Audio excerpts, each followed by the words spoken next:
Reading from the Bṛhad-bhāgavatāmṛta,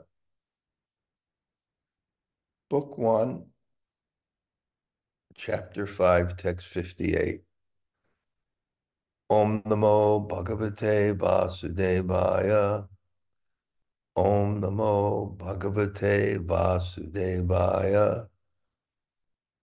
Om Namo Bhagavate Vasudevaya. Śrī Parīkṣit uvāca, atha śrī-yādavendrasya, bhīmo narma-suhṛttamaḥ, vihasyoccair uvācedaṁ, śrṇu śrī-kṛṣṇa-śiṣya. Śrī Parīkṣit continued, then Bhīma, the bosom friend of the Lord of the Yādavas,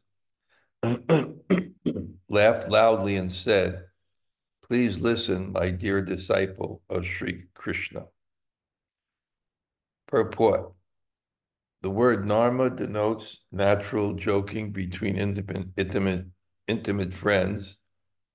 Bhīma was so intimate with Krishna that Bhīma could pretend to discern in Narada's character the faults the sage had acquired in Krishna's association. For example, Narada must have learned from Krishna how to cleverly juggle the meaning of words, just as Krishna always juggled words himself. Om Ajnana Timirandasya Kyananjana Shalakaya Chakshur Unmalatam Yena Tasmai Shri Gurave Namaha. Shri Chaitanya Mano Bhishtam Stapitam Yena Bhutale Swayam Rupa Kadamayam Dadati Sapadantikam Vanchakalpa Tarubhyascha Kripa Sindhu Bhayevacha Patitanam Pavanebhyo Vaishnavebhyo Namo Namah.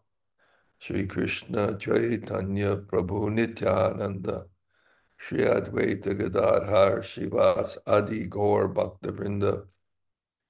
Hare Krishna, Krishna Krishna, Hare Hare. Hare Rama, Rama Rama, Hare Hare. I don't know what's happening to my voice, but there is something happening. So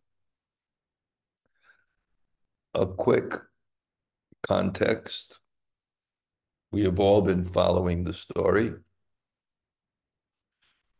as Narada is searching for the topmost recipient of Krishna's mercy. And somehow or other, it's going progressively because each devotee points to a devotee who seems to have more of Krishna's mercy because they have more of Krishna.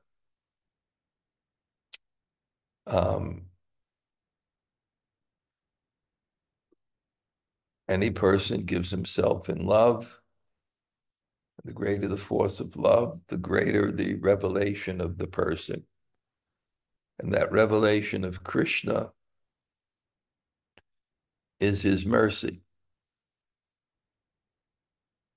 Krishna's mercy is the experience of Krishna, which is our relationship with Krishna, which is that energy of love between us and Krishna, prema pumarta mahan.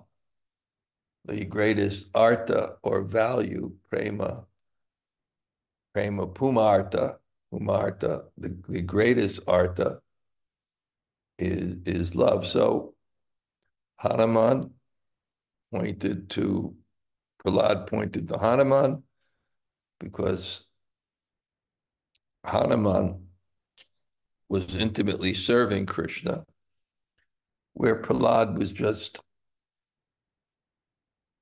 meditating on Krishna mostly and appreciating his glories. And then Hanuman is glorifying the Pandavas because they had, while Hanuman was serving Krishna, the Pandavas had a much more intimate relationship. So Narada is carrying the message from one devotee who's pointed to another devotee. He's carrying it to the other devotee to explain why he's approaching that person for that person's mercy, because that person is a recipient of mercy. And that's how the process of bhakti works. The process of bhakti works is our hearts are vessels of love, and they become filled with love in relationship with those who have love. There are 6 loving exchanges in devotion. Tadati pratagrinati, guyam ajachi prichati, bhunkte bhojyate chaiva. Giving gifts, accepting gifts, revealing one's mind in confidence,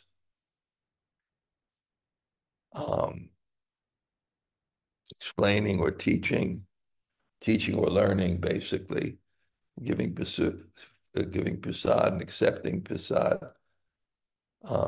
Anyway, these are the exchanges of love, and they're especially recommended because the exchanges of love open up this channel or conduit between your heart and another, which is why it's so important, the quality of one's association will be commensurate with the level of advancement one makes. So Narada is naturally just in his search for the topmost recipient of Krishna's mercy. So he is explaining to each person he approaches based on what the previous devotee has said about that person, he glorified that person. And as we see, each person deflects that praise because the faith of a Vaishnava is not to be served, but to serve. And it's not in his psychology to be glorified or to accrue power for control in any way. And one of the ways in which one can control is to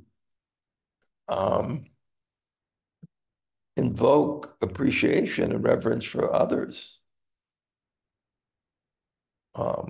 That's why, as a Vaishnava, everything's done as a service. They take positions of authority. It's very important to understand that if one wants to advance in spiritual life and one has a position of authority, they do it completely in the mood of service. And their main focus in that is not their position of authority, but their teacher's position of authority and their adherence to his will. Like Prabhupada, when I always remember that tape when Prabhupada was in 26 Second Avenue, and it stuck in my mind ever since that tape, and there were like screeching and noise outside because it wasn't such a good neighborhood. And then Prabhupada was reflecting why I have come to this place. Because the place that one willingly, if you get to choose where you're staying, and sometimes at retirement we have that choice, maybe not, but when we choose a place, the place should be commensurate with fulfilling our desires, whether those desires are spiritual or material. So a spiritual person naturally likes to be in a holy place because it's commensurate with his desires to remember Krishna and to serve Krishna. And one shouldn't leave a holy place. When I was in Vrindavan and Vikram was helping me there, he would go to this lecture sometimes in the morning of this famous Vaishnava who's still very prominent in Vrindavan. And that Vaishnava was lecturing in Hindi on Vrindavan Mahimamrita by Prabodhananda Saraswati, which is the ultimate glorification of Vrindavan. There's even verses that say, I would rather hear the idle talk of the Brijvasis than attain love of God at any place else. So it's the ultimate glorification of Vrindavan. And this particular guru, his disciples moved to Vrindavan, whether they're grihastas or what, they're filling up Vrindavan. There's thousands and thousands and thousands of them. He's in the Radha-vallabha line. So Vikram would sometimes come back with notes. And this person said that one should never leave Vrindavan. But if one leaves Vrindavan to give Vrindavan, then that's the same as living in Vrindavan. So Prabhupada was in this place, and it wasn't commensurate with what you would think his desires would be. Even on a material platform, being aristocratic, why would you be in the Lower East Side? Being retired, why you would be in the Lower East Side? Being a devotee, why would you be in the Lower East Side? So Prabhupada was questioning why I have come here, why I have come here. And then he said, it was simply on the order of my spiritual master.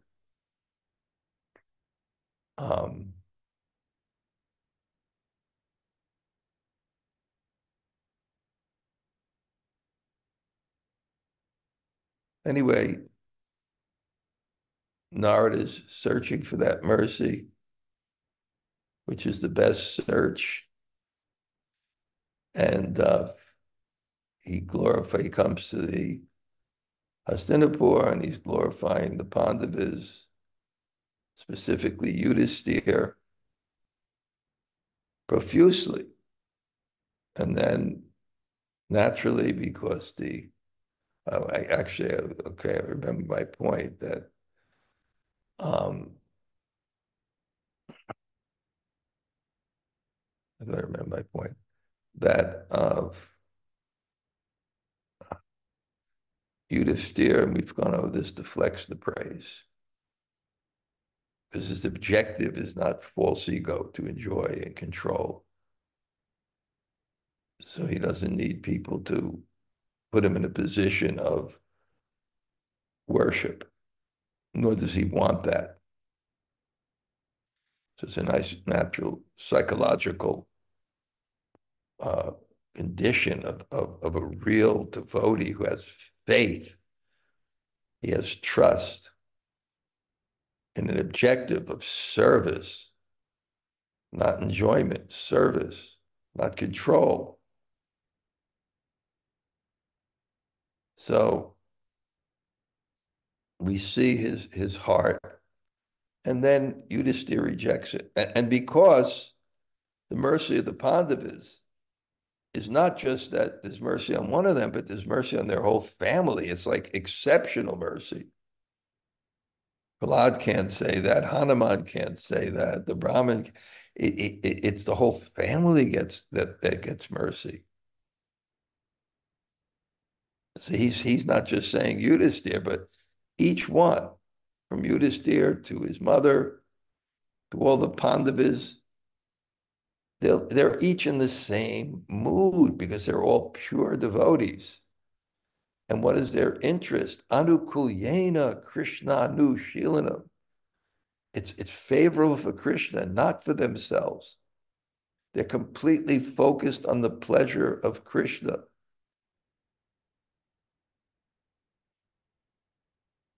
So they deflect praise. And Yudhisthira has a very, very interesting take.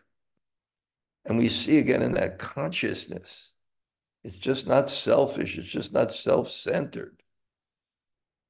It's completely focused on service with faith. that's the soul, and that's our consciousness, and that's our life. The example was given as a fish in water.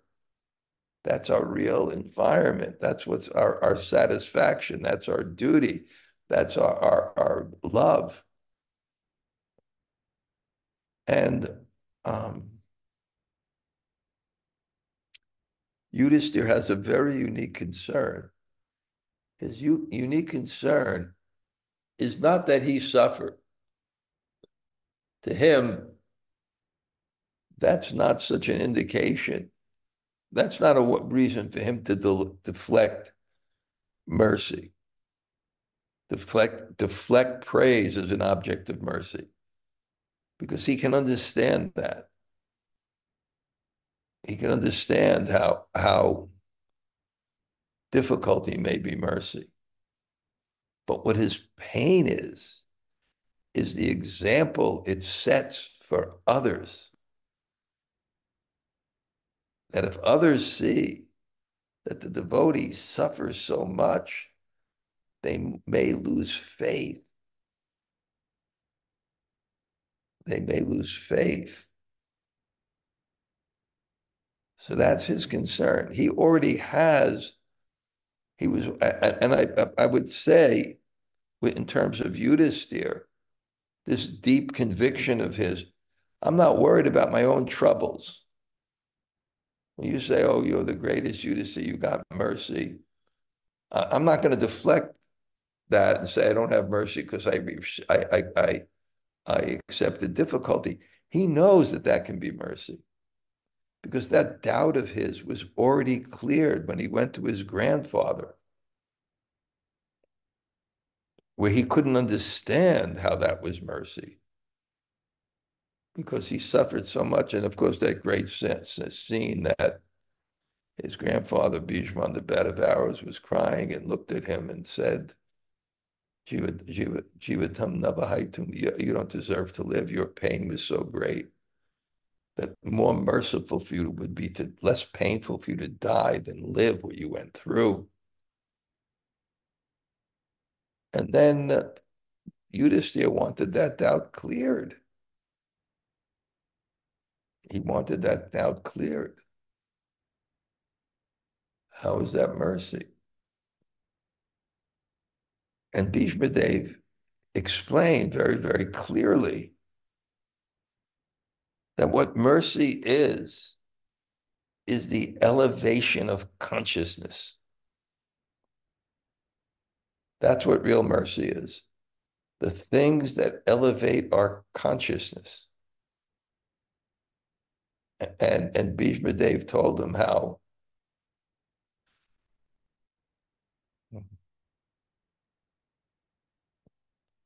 if you can approach your difficulties with an understanding that it's God's mercy,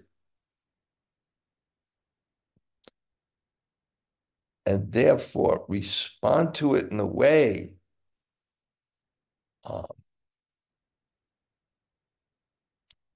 to get the fruit, in other words, I made that statement, what comes to you is for you, to understand how it's for you. Then the real mercy is when you understand how your difficulties are for you. And how are they for you? They're specifically geared on your consciousness and heart to elevate your consciousness. Karma takes the shape of your heart. It takes the shape of your consciousness. It's kind of like, let's say if your consciousness is raggedy or something, karma has a way of shaping yourself, purifying yourself. What happens to you is specifically designed for you based on what God has witnessed in you in the past by your actions and activities. Based on that, God creates an environment specifically geared at your heart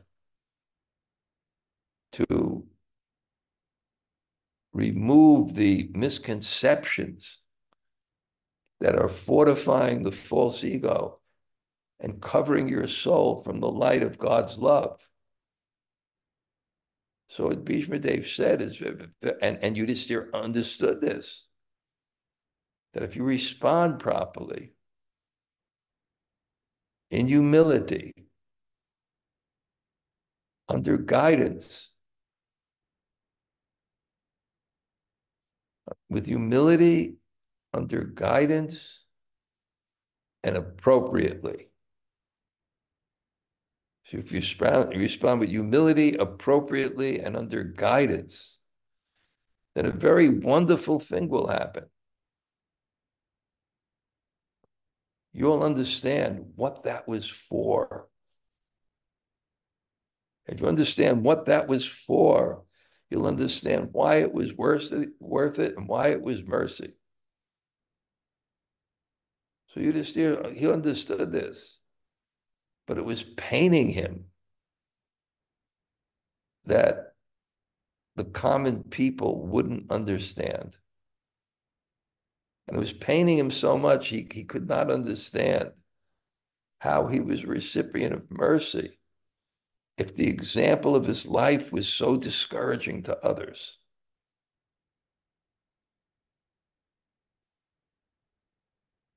And that even his dharma resulted in the loss of his grandfather and his guru, Dronacharya.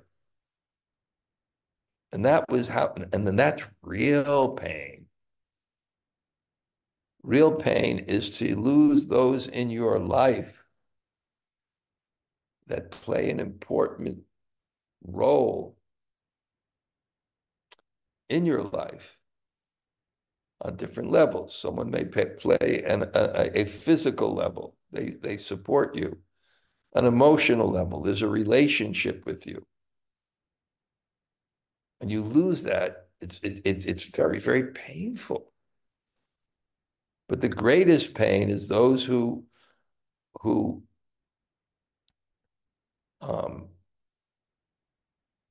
are the spiritual inspiration to your life. For one who has some elevation of consciousness, that's the real pain.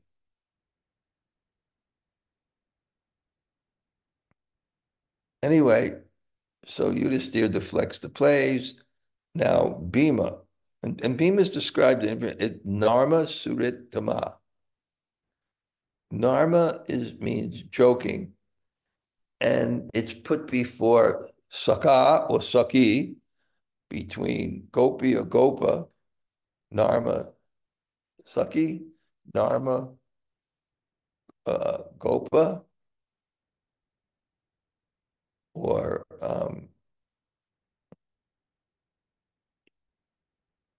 to indicate some intimacy, because Narma means joking.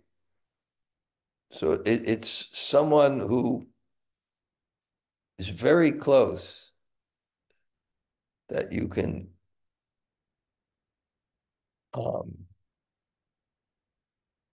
relate intimately with. And so he's called narma-suhṛtt. Suhṛtt means good heart, close in heart, close friend. And tama means uttama, the highest, joking, close friend, the closest bosom friend of the Lord. He laughed loudly and said, "Please listen to me, dear disciple of Sri Krishna. Please listen to me, Narada. I'm going to explain to you why I'm not an object of mercy.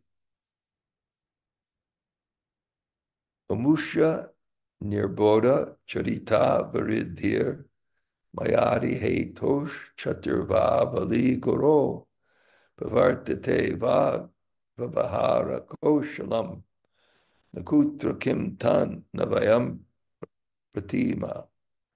Krishna is the original source of illusion, the guru of all clever deceivers.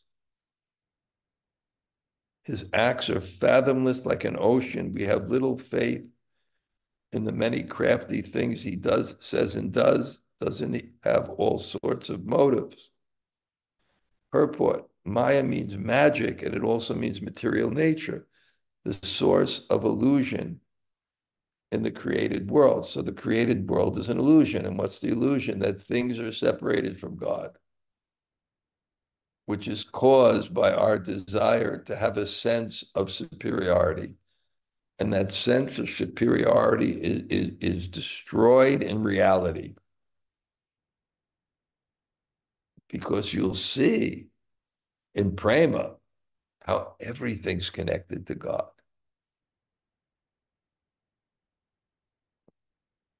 So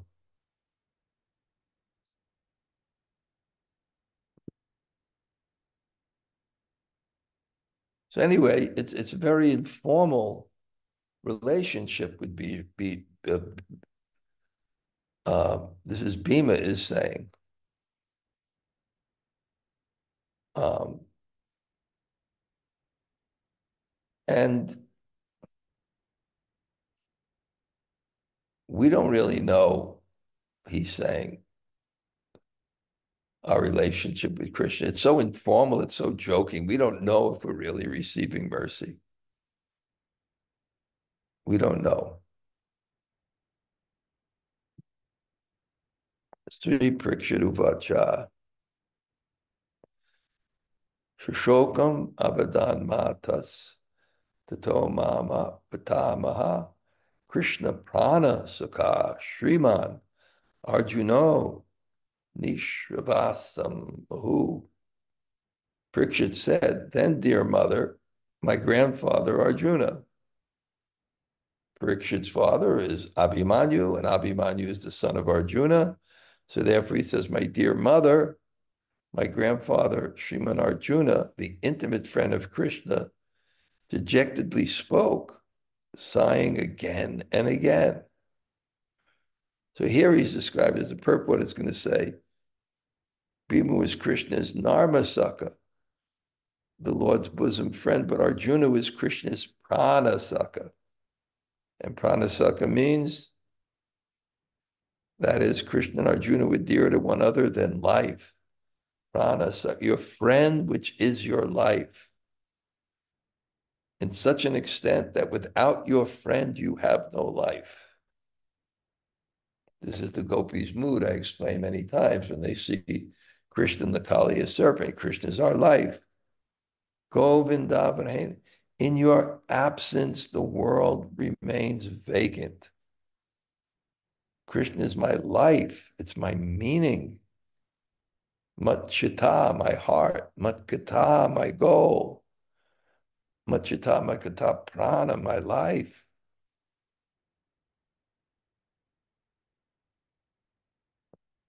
So now, hearing that praise, Arjuna is going to speak. And he's going to speak sasokam, very sadly. Very sadly, he's going to speak.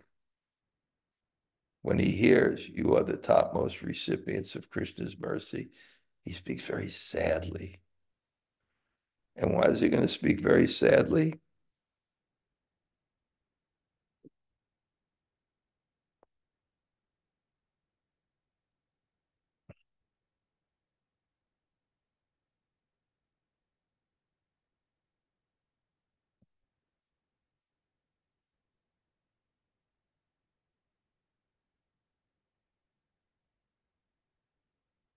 And he'll explain. Blessed Arjuna said, O godly Narada, the great mercy your beloved Lord supposedly bestowed upon us has in fact become the cause of our sorrow. So what's the mercy? Well, he became our driver. He was so intimate with us. He was so intimate with us. Let's just think of Prabhupada's mercy. Let's say if one had a relationship with Prabhupada, that Prabhupada was concerned, a personal concern for something happened to him. And Prabhupada showed his personal concern and may even did something for his disciple. So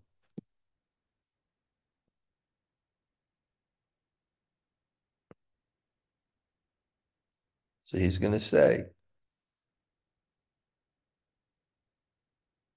yes, you think that's mercy? That Krishna became our chariot driver? Now he'll explain another vision of that, swayed by dry speculation, concerned only for their own dharma. Bhīma and others on the field of war fiercely attacked Lord Krishna, piercing his armor and flesh. Lord Krishna, the wielder of the Sudarshana chakra, tolerated for my sake those repeated attacks on his divine body, although I tried to stop him. So Krishna may have been merciful, had good intentions, wanted to serve us.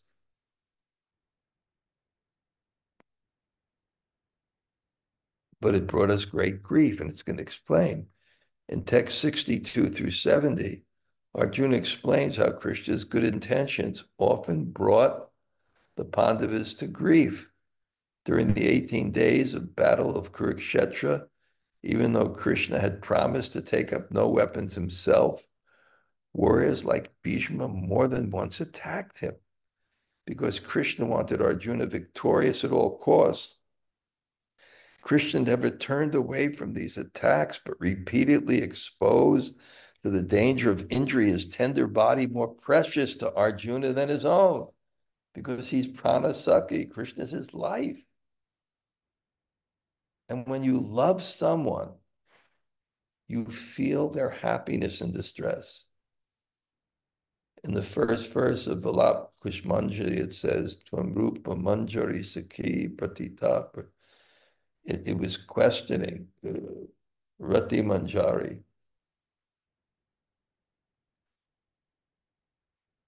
who is Raghunath Das Goswami's Siddha Sarup. Rati Manjari comes and she sees that even though your husband is not home, Rupa, there is a red mark on your face.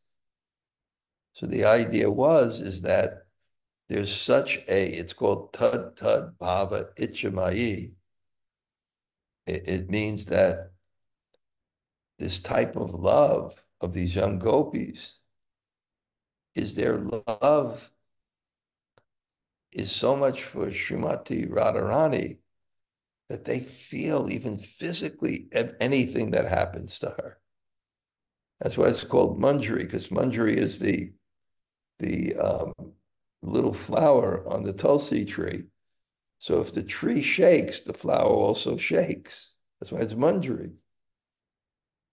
So Arjuna is pransaka, and he's feeling everything that's happening to Krishna.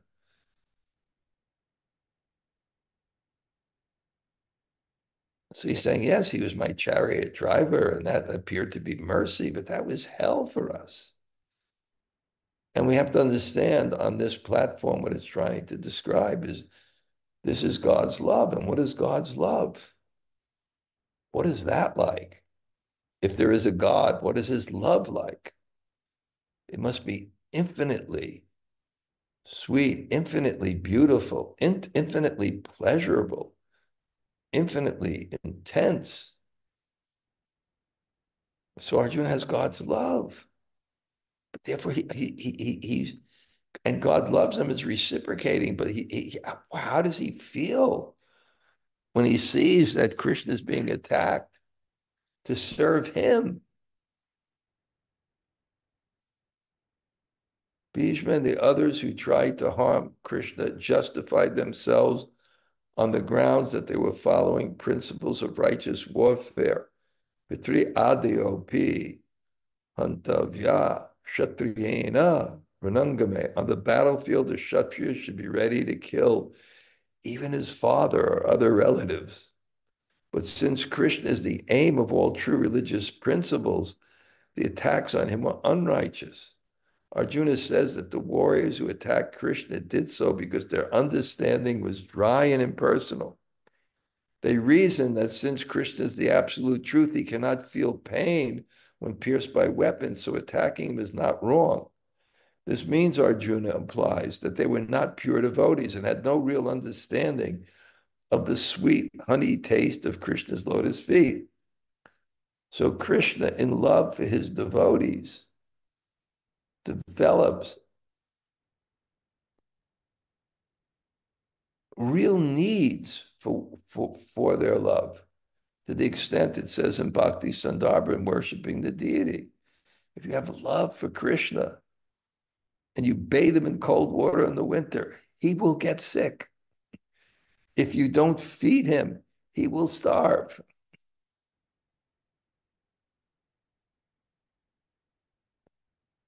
So in that type of relationship,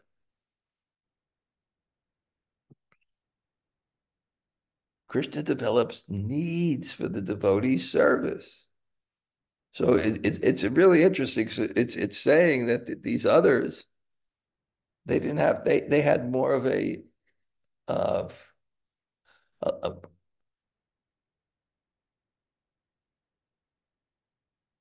yeah, that's why in Shantaras, when it describes in Bhakti Rasamrita Sindhus, the tapasvis and the yogis, they can be devotees, but they have such a conception of God's immanence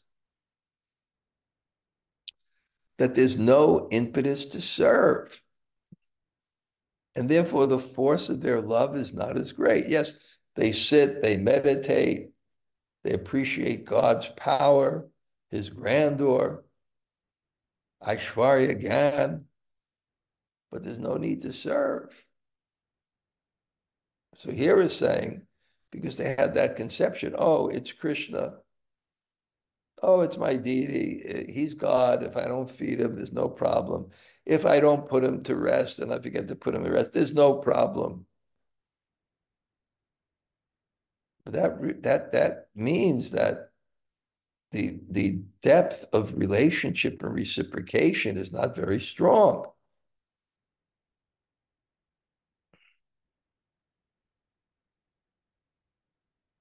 So Arjuna is feeling it, and he's thinking, and they're not feeling it.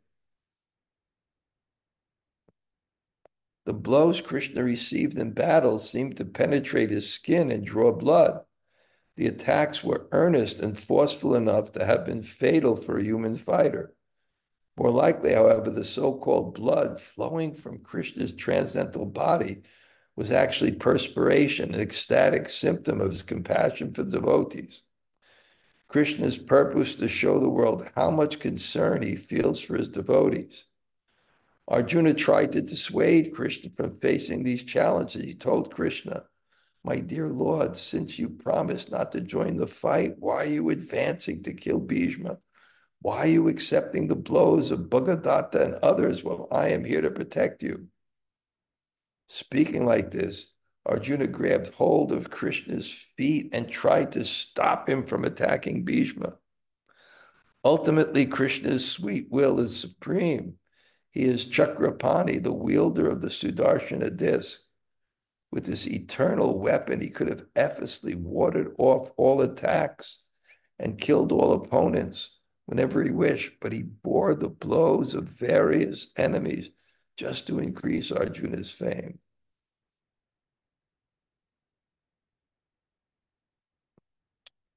So Arjuna, now he's talking to Narada with this conception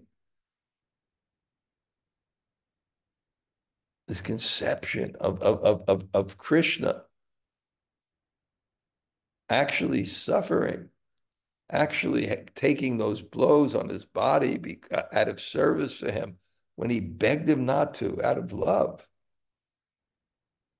And he says, Tanme Chintayo Dhyapi Hridayam Napasarpati Dukkha Shalyam Ato Brahman Shukam Me Jayatam Kitam. Even today, Brahma, as Tanme Chintayo Dhyapi, as today, Adya, Chintya, I am remembering these incidences. Hridayam, in my heart. Na apasek, does not come out dukkha. The dukkha salyam, the arrow of grief, does not be removed from my heart as I remember these incidences today. Therefore, O Brahman, sukha me jayatam katam. How katam jayatam? How can it rise? My happiness. When I remember these things, how can my happiness arise?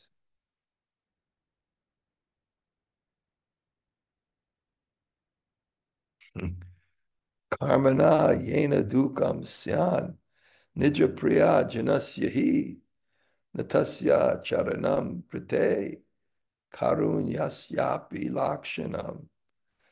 Acts that bring pain to a dear one are not signs of compassion or love. I'm lamenting because I am the cause of Krishna's pain, because he agreed to drive my chariot and fight in the war for me. I am the cause. And he's feeling it so deeply in his heart. Karmana, because of action, yena, the action which I caused, dukam, syat, came about.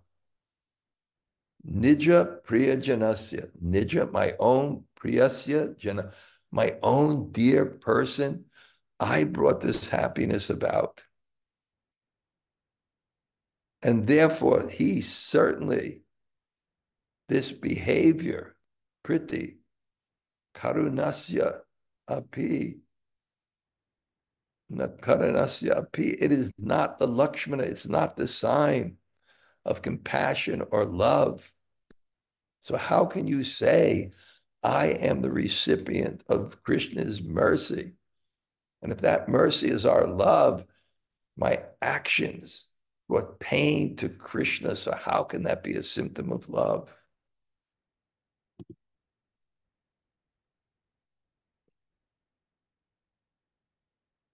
When I refused to kill Bhīma, Drona, and others, Krishna, the best of wise scholars, taught me something to induce me to go ahead and kill them.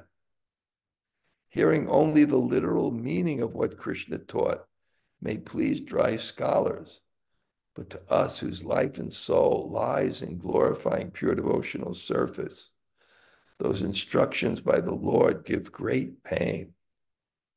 Purport, the Upanishads convey the essence of Vedic knowledge, and Bṛhad-bhāgavatāmṛta conveys the essence of the Upanishads. Various exalted sages become the receivers or rishis of each of the Upanishads. But Bhagavan Sri Krishna chose to speak his own Gita directly to his friend and devotee Arjuna, because Arjuna is too humble to think himself great and is disappointed by Krishna having left the Pandavas. He does not consider himself a favored devotee of Krishna's. Therefore, he tries to deny the transcendental value of the Gita. That is only a ploy, however, to distract Narada. Arjuna's argument is not valid. In the Bhagavad Gita, Krishna teaches pure devotional service, and he chooses to speak it to Arjuna because Arjuna is one of his purest devotees. And this is from Gita Upanishads. I think it's by Shankaracharya. I'm not sure. Sarvo Panishado Gavo. The Gita, the essence of all the Upanishads, is just like a cow.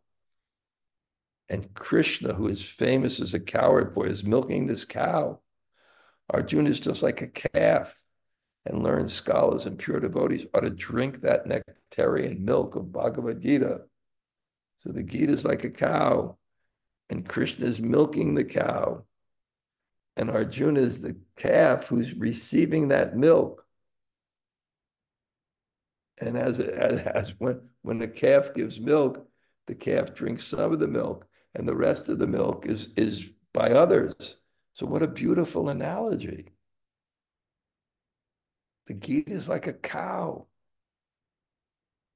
And Arjuna is like the cowherd boy milking it. And the calf, Arjuna is like the calf. He's drinking that milk, but not all that milk. And devotees drink that.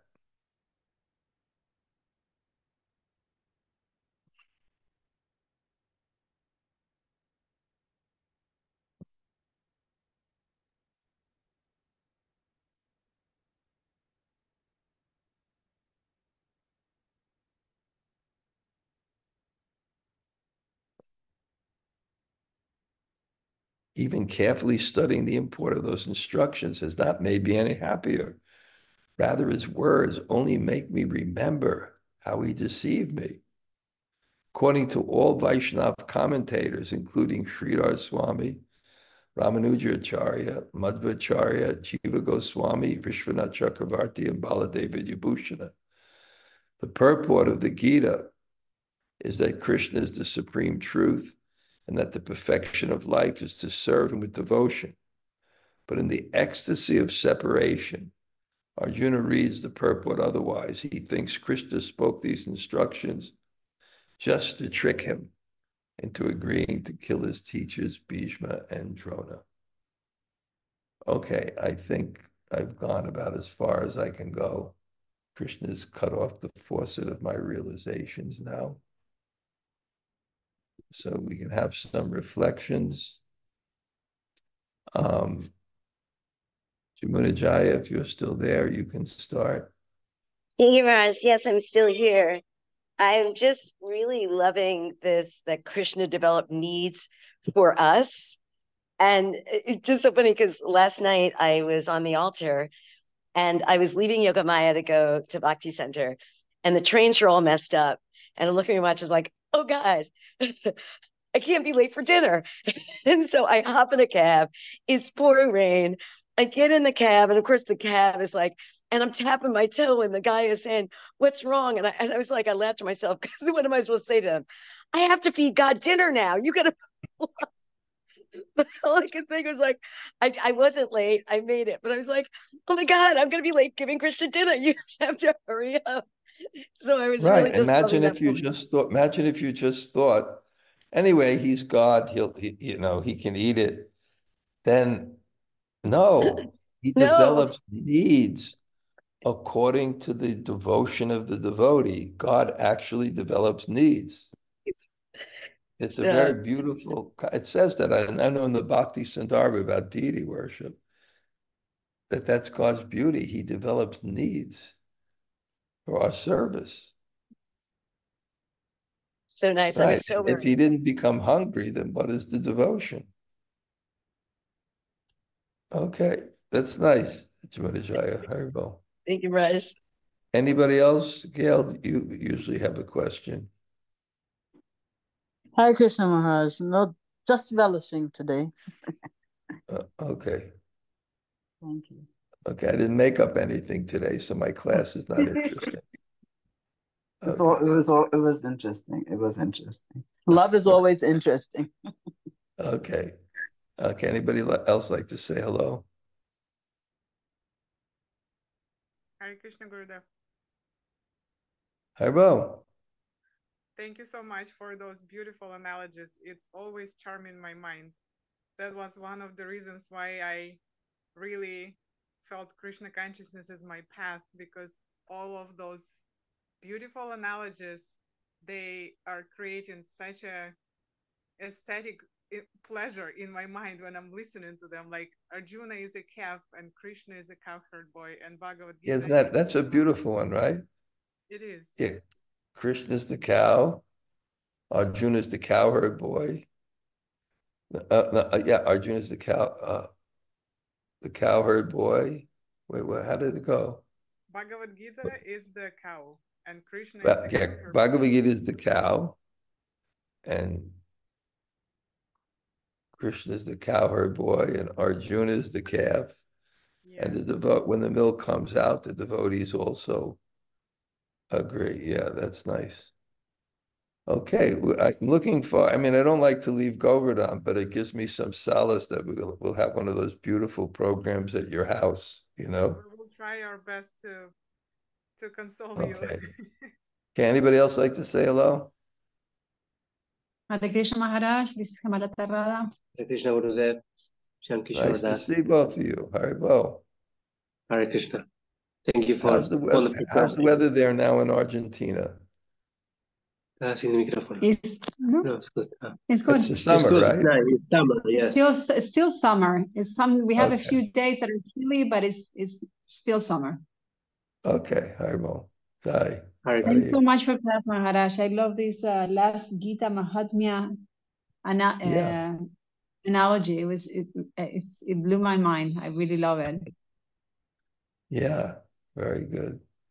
Did your friend come back yet from India? Are you still in India? No, he's still there. He saw Jagannath yesterday. Yes. Mm. Okay. And they went to Barcelona. Barcelona. Well, he's He said enjoying he's it. staying in Vrindavan based on your recommendation. Yeah, because I think they wanted to move to Govardhan, but it's better to keep Vrindavan as a base for them. So okay, but they're having a nice time. Yes, they are. Yes, yeah. Okay, good. Haribo. Hare Krishna Okay. Maharaj. Anybody else like to say hello? Hare Krishna Maharaj, Tota Gopinath here. Great to see you and hear from you. See you on the 18th, right? Yes, Okay. bright and early. Okay, Haribo. Hare Anybody Krishna. else? Hare Krishna Maharaj, this is Krishna-katha. Thank you so much for the class.